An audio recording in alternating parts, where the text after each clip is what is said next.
Assalamualaikum warahmatullahi wabarakatuh. Perkenalkan, nama saya Naila Mahabaramadani dari kelas 444C01. Di sini saya ingin mempresentasikan gaya komunikasi Presiden Indonesia, Joko Widodo. Gaya komunikasi dapat mempengaruhi seseorang. Oleh karena itu, pemilihan gaya komunikasi harus disesuaikan dengan lawan bicara. Dalam melakukan komunikasi, seringkali terjadi kesalahpahaman dikarenakan gaya komunikasi yang digunakan tidak sesuai, sehingga pesan yang tersampaikan tidak sesuai dengan apa yang kita harapkan. Gaya komunikasi menjadi salah satu pendukung keberhasilan seseorang untuk berkomunikasi dengan orang lain. Gaya komunikasi seseorang juga dapat dilihat melalui dua pendekatan, yaitu melalui pendekatan low context dan high context. Gaya komunikasi high context atau konteks tinggi ini, orangnya lebih suka berbasa-basi.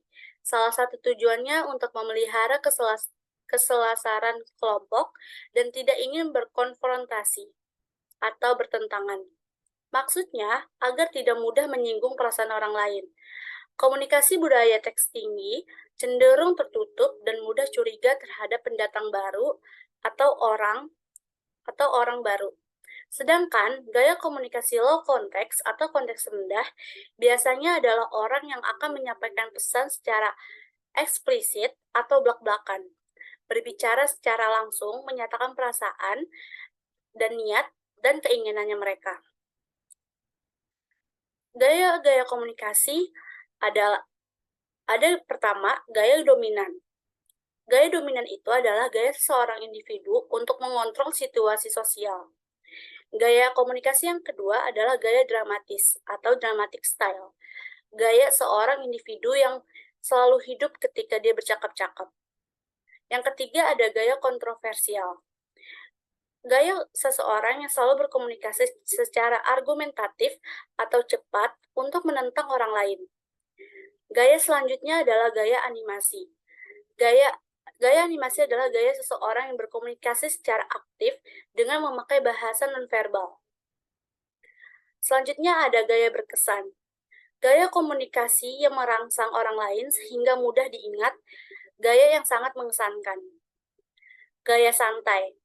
Gaya seseorang yang berkomunikasi dengan tenang, penuh senyum dan tawa. Gaya selanjutnya adalah gaya atentif. Pada gaya ini, seseorang berkomunikasi dengan memberikan perhatian penuh kepada orang lain, bersikap simpati, bahkan empati, mendengarkan orang lain dengan sungguh-sungguh. Menurut Ahmad Sayuti yang dikutip dari website Komisi Pemilihan Umum Republik Indonesia, seperti yang kita ketahui bahwa Joko Widodo telah menjabat presiden selama 2 periode. Periode pertama, Jokowi menjabat pada tahun 2014 sampai 2019. Selanjutnya, Jokowi menjabat periode keduanya pada tahun 2019 sampai 2024 mendatang. Nah, salah satu masalah yang sering menjadi sorotan publik adalah perihal komunikasi politik Presiden Jokowi. Padahal, komunikasi politik merupakan aspek penting dalam menentukan kesuksesan Presiden Jokowi, baik sebagai aktor politik dan kepala negara. Jokowi merupakan tokoh yang dikenal dengan komunikasi politik yang baik. Tetapi, di balik itu, Jokowi memiliki kelemahan dari segi humor dan bahasa tubuh. Nah, dalam berkomunikasi Jokowi itu memiliki kelebihan, yaitu dapat mendekatkan diri dengan khalayak dan bila berbicara selalu berorientasi pada pemecahan masalah atau problem solving. Nah, setelah Presiden Jokowi menjadi presiden, cara komunikasi politik Jokowi menjadi sorotan publik, sehingga beberapa kali dianggap bermasalah. Pada salah satunya adalah Presiden Jokowi mengaku tidak mengetahui atau membaca dokumen peraturan presiden mengenai kenaikan tunjangan mobil pejabat saat menandatangannya pada 5 April 2015.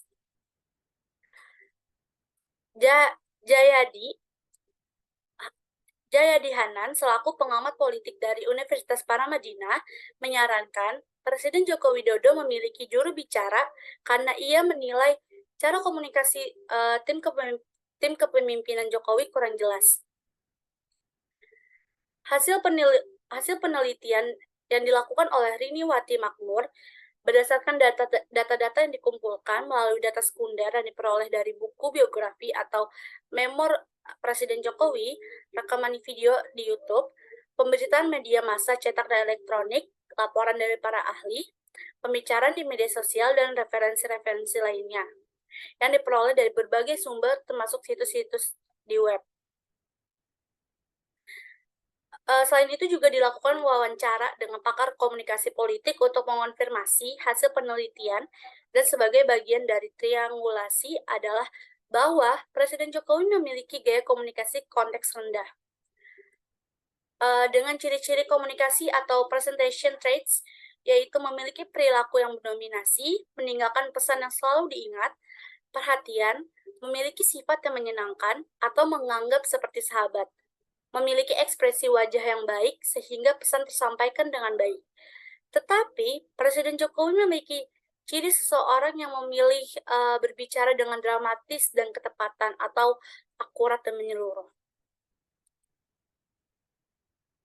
Sekian presentasi saya mengenai gaya komunikasi Presiden Joko Widodo. Terima kasih.